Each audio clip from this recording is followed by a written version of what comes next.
Assalamualaikum warahmatullahi wabarakatuh. Saya di sini akan menjelaskan materi tentang Total Quality Management dari PT Samsung Electronics Indonesia. Tujuan saya membuat video ini adalah sebagai tugas dari mata kuliah Manajemen Operasional yang diampu oleh Bu Desi Sandia SEMM. Pertama-tama, perkenalkan, nama saya Agus Ramdhani dari kelas Manajemen Pagi Reg A, NIM C01246 1201011. Yang pertama-tama, profil dari PT Samsung.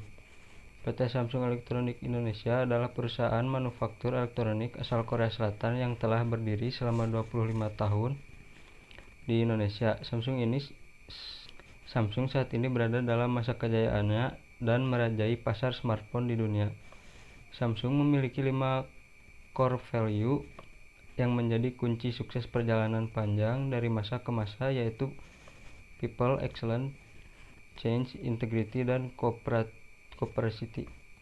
Perusahaan yang berstandar internasional dan mengedepankan kepatuhan terhadap hukum yang berlaku, mampu menjamin kesejahteraan karyawan yang menjadi aset utama, menciptakan lingkungan kerja yang baik dan moto Great Workplace, dan mengedepankan keseimbangan hidup karyawan dengan moto Work-Life Balance. Perusahaan yang berada di kawasan industri ini memproduksi smartphone, LED, TV, STB, dan Blu-ray. Baik, lalu sejarah PT Samsung di Indonesia.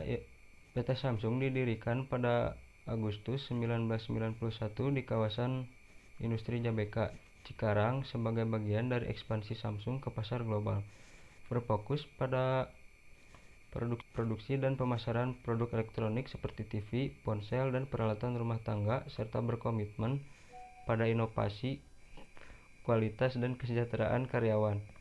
Perusahaan ini bertransformasi dari kemitraan awal dengan PT Metrodata menjadi pemimpin pasar dengan produk inovatif yang mengikuti jejak induk perusahaan yang dimulai sebagai perusahaan dagang di Korea pada tahun 1938. Lalu di sini ada struktur perusahaan. Struktur perusahaan Samsung terdiri dari presiden direktur atau CEO, pemimpin seluruh operasi di Indonesia. Yang kedua, divisi kunci produksi yang mengurus pabrik, misal di Jabeka, atau memproduksi HP, TV, LED dengan hierarki mesin. Yang ketiga, pemasaran dan penjualan, menangani strategi pasar dan distribusi produk. Yang keempat, pengembangan produk dan R&D untuk adaptasi dan inovasi produk. Yang terakhir, fungsi lain atau SDM, HR, keuangan, finance, IT seperti Miss Manager. Lanjut, visi misi Samsung yaitu menginspirasi dunia, menciptakan masa depan, dan misi Samsung ialah mengembangkan teknologi dan produk inovatif yang memberikan nilai tambah bagi pelanggan, penyedia produk elektronik berkualitas tinggi yang andal dan berkelanjutan, serta menciptakan lingkungan kerja yang mendorong kreativitas, profesionalisme, dan pengembangan SDM. Lalu, TQM atau Total Quality Management dari Samsung Indonesia berfokus pada kepuasan pelanggan, kerjasama tim, perbaikan berkelanjutan, kepemimpinan, dan pengembangan SDM.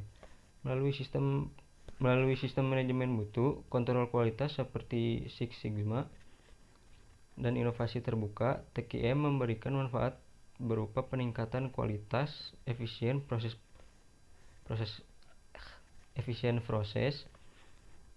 keterlibatan karyawan, serta daya saing perusahaan.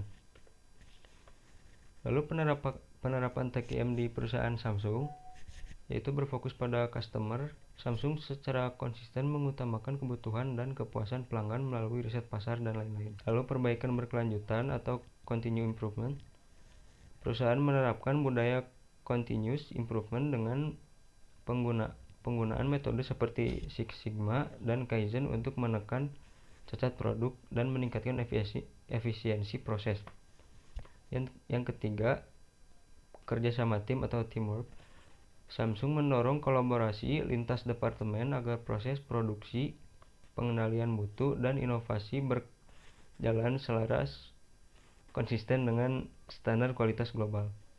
Yang terakhir, kepemimpinan atau leadership. Manajemen berperan aktif dalam mengarahkan, mengawasi, dan menanamkan budaya mutu sebagai bagian dari strategi perusahaan, sehingga TQM menjadi tanggung jawab seluruh karyawan. Lalu dampak TQM pada PT Samsung Elektronik Indonesia. Yang pertama, meningkatkan kualitas produk. Penerapan standar mutu dan kontrol kualitas yang ketat menurunkan tingkat cacat produk serta meningkatkan keandalan dan konsistensi kualitas. Yang kedua, kepuasan dan loyalitas pelanggan.